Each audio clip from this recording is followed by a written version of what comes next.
My name is Stronge, and I'm going to talk to you about some of the work that actually I'm involved with. So it's going to be broken down into three different areas. First, I'm going to talk about my own experience in business and discuss my strategy for chasing my dreams, and hopefully tell you a little bit about what I believe is important in business as well. So before I do that, I think it's important to give you a little bit of background about myself. And to start with, I'd like to show you this slide because you're all involved with looking after animals. I thought it'd be appropriate to put this quote in from Francis of Assisi, who said, by the way, I've substituted he for she. So, she who works with her hands is a labourer. She who works with her hands and her head is a craftsman. She who works with her hands and head and heart is an artist. I think this is very important. We're all learning new crafts and skills, and I'm sure you're learning new skills when you're at college.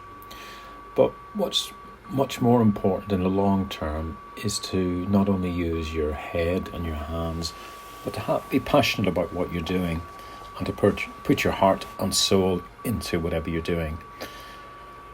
Putting your heart and soul into things takes a lot. It takes you to be rather brave because you are putting your personal self at risk, if you like, and exposing yourself to different people. And when you do wear your heart on your sleeve, you do make yourself more vulnerable. But I believe it's the only way to approach business and your life. So there's two books I'd like to draw to your attention, and these sort of feed into my talk today, which is hopefully about 20 minutes. And the first book is entitled A Drunken Walk, and the second one is entitled The Craftsman. Because what I'm here to talk about today is how do I think, or what do I think is important to become really good at something. All I can do is show you my work and talk about my experience, which I'll do in a minute in business. But at the end of the day, there has to be a way of becoming really good at something. There's got to be a better way of thinking about and acting about how to become good at something. So the Drunken Walk book is a book that talks about how random life can be. If you think about the friends that you have, the chance meetings that you've had, and how you've made those connections in life. A lot of them will just be through chance. You just happen to bump into somebody, you get on well with them, before you know it, you're the best of friends. Or, how did your mother and father meet? More than likely it was through chance at the end of the day. So life is full of all these chances and opportunities, and the world is constantly changing. So if that is a fact, that we do bounce around a little bit from place to place and we can't follow our lives in a straight line, then how do we best pursue our dreams and our visions? How do we become good at something? Well, my strong belief is that we do need a craft and a skill, and we need not a plan, but an approach, a way of thinking about approaching problems. So we need more of a system than a plan, something that will enable us to change things as the world around us changes, because it is constantly changing, so we have to be adaptable. So anyway, let's move on a bit and show you some of my work. So this is sort of work that I do. I photograph racehorses, and I've been very fortunate to photograph a lot of very good horses. And this particular horse was one of the Grand National winners. And I've put it into a simulated room here just to show the sorts of clients that I would like to actually work with. So I have been fortunate to work with quite a few clients who are very good horses. And I have also been fortunate enough to show my work at the Grand National every year. So owners and trainers that come into the Grand National area, if they are an owner or a trainer, they will see my work on the front cover of the Owners and Trainers book, and I'll be the only one with an advert inside the book. And all I have to do for this privilege is to photograph the winner of the Grand National every year. So in addition to photographing horses, I also produce portfolios for some of the bigger owners. So I'll work with a company called Weatherby's, and what we'll do is we'll put all the information regarding a particular horse and number of horses into a book. So that will be the racing history of the horse, the bloodline information, and also a photograph at the end of the day. So again, this is one of Sheikh Mohammed's horses, which happened to win a couple of races at Royal Ascot. And these are all photographed, by the way, in the studio. So I do have a website if anyone wants to look at it, which is called equinelens.com, and in there you can see a greater selection of the work I produce. So this is the starting point. When I go to photograph a horse, I prefer to do most of my work inside if I can, and in the early days I did use a large canvas like this, and the horses actually had to walk onto it. So to walk a horse onto a canvas, especially some of the horses I photograph, requires a lot of trust from the horse and a lot of trust from the owner as well. So managing to get into a position to actually do this in the first place was actually luckily largely through luck at the end of the day. So just to demonstrate this, I put some of the photographs in of some of the people that have helped me along the way to realize my ambition of starting this company. And on the top left here we have the local farmer. Without his help, I wouldn't have been able to get into a barn in the first place to actually practice photographing horses. And I have some appalling examples to begin with before I actually started to get better at it.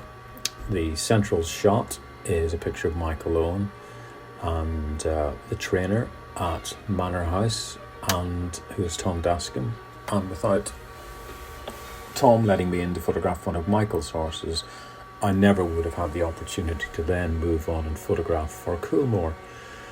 And these are some of the owners of Coolmore on the right hand side. Not only do they own the largest studs in the world, but they've also owned various other businesses, like Manchester United was one of their businesses. And again, chance again, when I first started showing my work, the bottom left is a photograph of Chester Racecourse. This was the first place I went to show my work, and I wasn't allowed into the owners and trainers to begin with. I was just allowed a little stand, and I never really saw anyone there. So I gradually moved my way into the owners area and managed to get a couple of more sales, and eventually made contact with the lady in the centre here, who is Carly from Aintree Racecourse, where I now photograph the Grand National winners and show my work. And again, without all these other preceding incidents that happened to me, I wouldn't have had the opportunity to work with Weatherby's, who I work with now. So a lot of these things linked together. They are, there is a lot of luck involved, but there also is a strategy.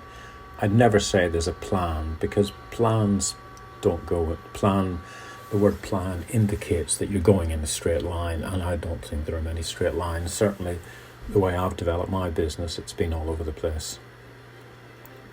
Okay, in addition to my work as a horse photographer, I also help run a charity, and started a charity with my wife called Snowdonia Donkeys. And again, I put a little image here in of a drunken walk, because just like in the previous examples of all those various contacts I made leading to where we go, my wife and I had never any plans to start a donkey charity. We simply got 2 donkeys to begin with, Winnie and Jenny, and people started to come for walks with us.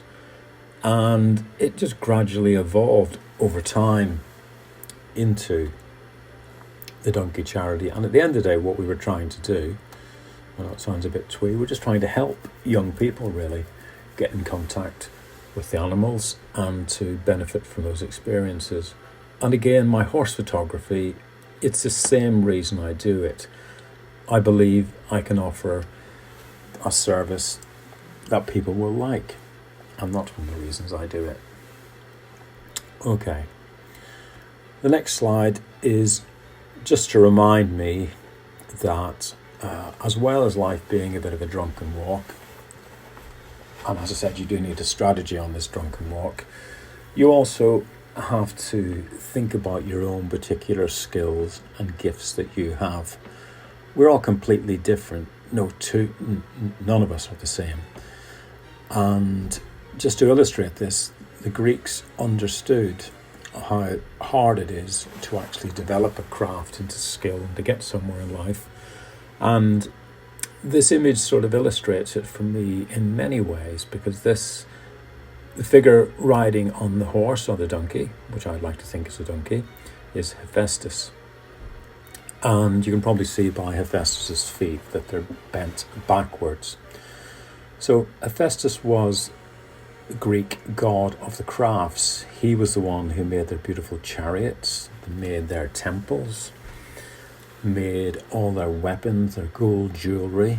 So he was an expert in the particular field. But the Greeks have illustrated him as suffering from particular conditions like the bent feet. There would have been a real stigma back in Greek times. In other words, people believed that you were cursed if there was something wrong with you, if you were different than everyone else. So what the Greeks, I believe, are telling us here, to get really good at something like Hephaestus, you have to ignore those people around you that maybe run you down, that say negative things against you, that say you're not similar to this person, or because you can't do that, you can't do this. You have to be resilient, and you have to be patient when developing a craft and a skill. So I would encourage you all to pursue your visions and follow your dreams. When I was at school, I went on, by the way, to be a senior lecturer in photography and ran a photographic department, one of the largest ones in the Northwest, for 13 years. I have 2 GCSEs. I was dyslexic at school and had to sit at the back of the class because people thought I was stupid. So for me, talking about what is required to become really good at something is something that's very personal to me. It's something that I've had to think about myself. And as a teacher, I would always encourage all my students to look at what they have and to think about what's important to them and to be confident in who they are. Okay, so this is where we get into my philosophy, my way of thinking, and my way of teaching when it comes to talking to my students about how to progress an idea, whether it's a business idea, a dream, or a venture, or somewhere they want to go. I believe you need a strategy. You can't have a plan, and this is the strategy that I would employ. Before I tell you about the strategy, I'm going to tell you that it is partially based on a university assessment matrix.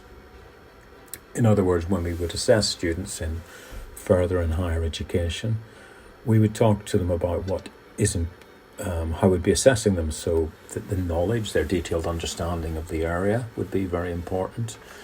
They'd need to do background study. They'd need to have their own original thoughts.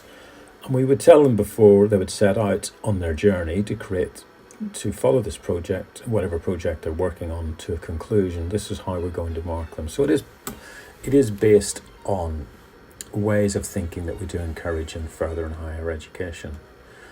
But I would like to think that the approach that I'm going to discuss with you is a bit more easier to follow. When I took this university assessment matrix and we showed it to students at Bangor University and discussed with them how they would discuss progressing an idea with a younger brother or sister or friend, I asked them to look at the assessment matrix and to break it down and decide on what order they would put things in and how they would put them together. And luckily for me, they broke them down into 4 specific areas.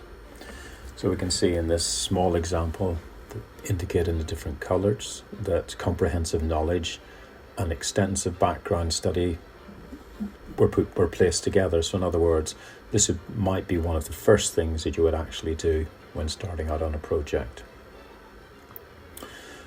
And then after that, when it came to taking that information that you had and working with it, you would be looking at the areas that are highlighted in green, original interpretation, looking for links between topics and new approaches to problem solving.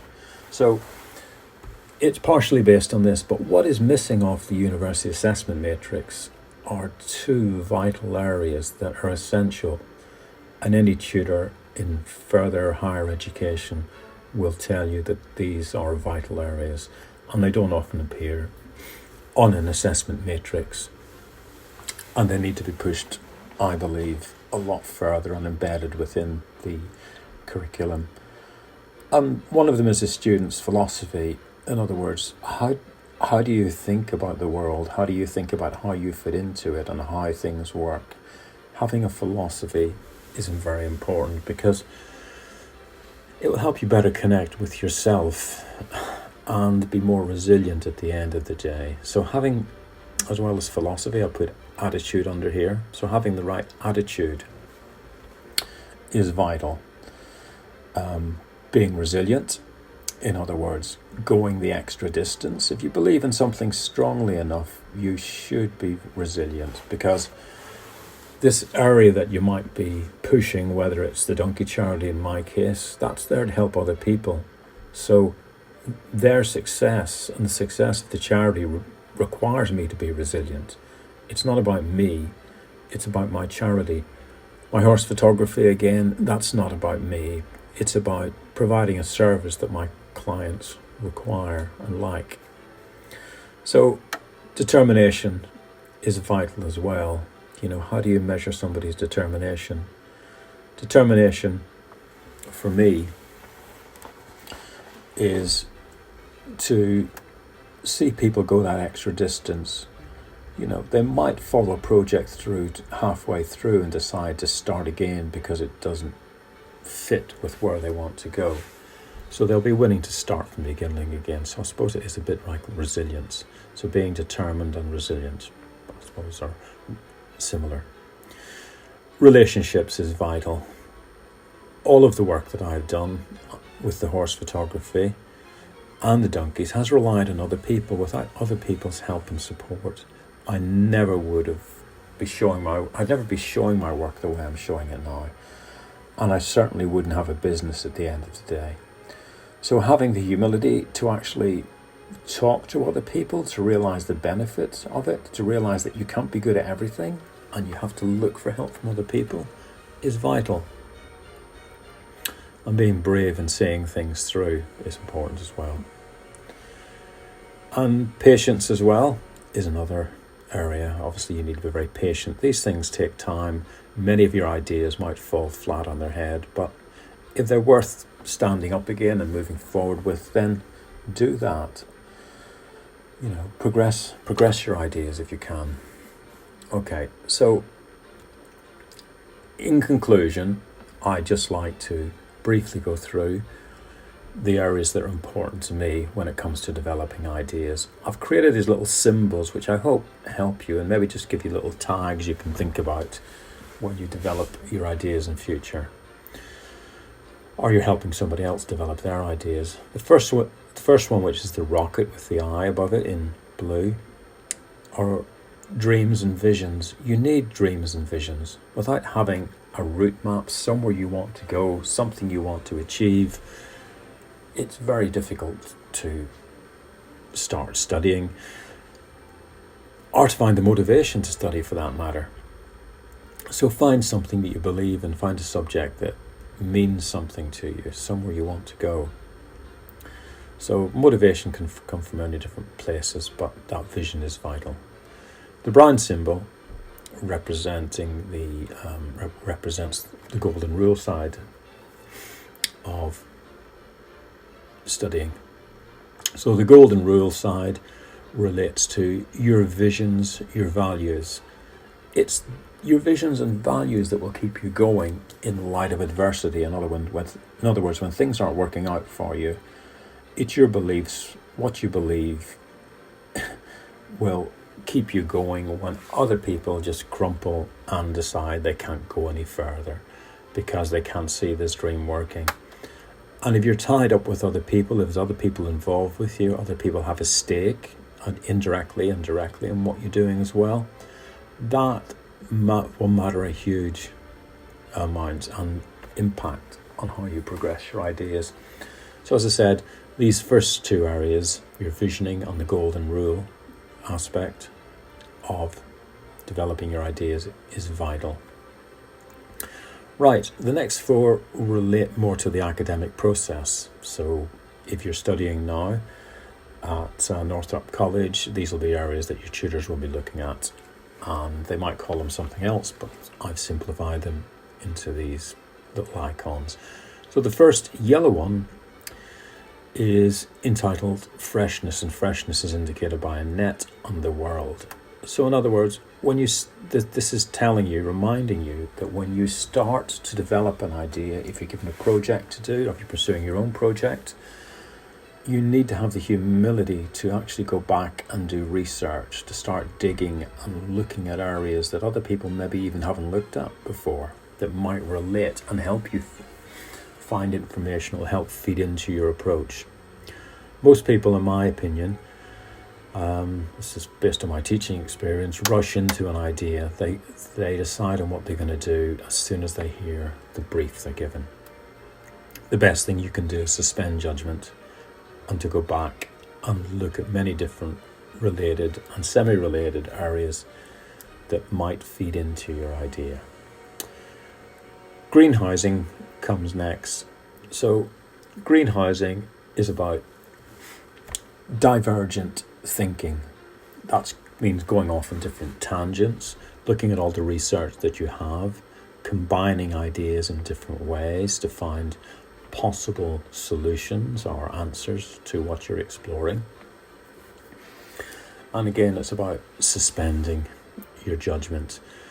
You know, for me as a visual artist, I'll be doing doodles and drawings. Other people might be talking to other people during the greenhousing stage to discuss their ideas. So there are lots of different ways to explore your ideas, but you need to give all little shoots an opportunity to grow, to figure out which ones are the weeds and which ones are the good ones.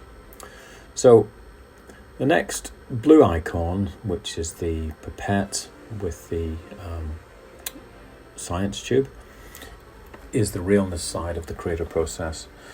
Now, this for me is the side where you probably shift more from divergent thinking to convergent thinking. That is, you become less crazy here with your ideas. You actually take your best ideas and you test them out on people to see which ones are going to work. You find out what their strengths and weaknesses are. And then from there, you draw up a new strategy or go back and do more research, whatever is required to test your ideas out and make them real. The final stage of the creative process, which would be your business plan, if you like, that would be you might develop your 3-year plan here, how your business is going to unfold over 3 years, and develop it from that point of view. So this is only a very brief introduction to my philosophy or way of thinking about problems when I'm pursuing new ideas. I've got so if we move on from there, I have developed this into an actual workshop which I do for Bangor University for the Higher Education Funding Council through Reaching Wider, which is available in some secondary schools if they fall into the specific areas. And what we do with the students is I go through they get a cube at the end of the day with each one of these symbols on it, and there's a series of cards, and what I do is I tell them that they're going to create a navigation tool to find their way through future challenges and problems. And what we do is we go through each side of the cube and they will then populate their cube with images, texts, or thoughts that relate to each aspect of the creative process. So these are two examples that students produced on in one of the schools that I was working in, and you can see the one on the right is highly visual, and the one on the left is just text and notes that the students actually made. But the important thing is that it doesn't matter what the cube actually looks like. The notes on each surface or the images will help the student think about how they develop their ideas, how their values, how their visions fit into the project, and how they should progress an idea from the freshness to the courage stage, working through the various processes. So they have that process, not a plan, at the end of the day. I'm quite happy to say that program has been successful in a number of schools, and these are the sorts of comments that I've been getting from students that I was really happy with. So in other words, the student says, this gives you steps to go further if people are unsure about how to get to their goals and think it is where you go to school that makes them successful. This will help teach them that it is your mind that matters at the end of the day. So it is your mind that matters all the day. It is your mind that matters at the end of the day. So however you decide to progress your ideas and your visions or your business or progress in life, I think the important thing is to realize that at the heart of it is yourself. You have to look at yourself, think about what you have in terms of your qualities, skills and abilities, and then decide on your own system for working through the creative process, working your way through all the foibles, the different things that are going to happen along the way. What system have you got in place that will help get you back on the tracks again when things aren't going quite right?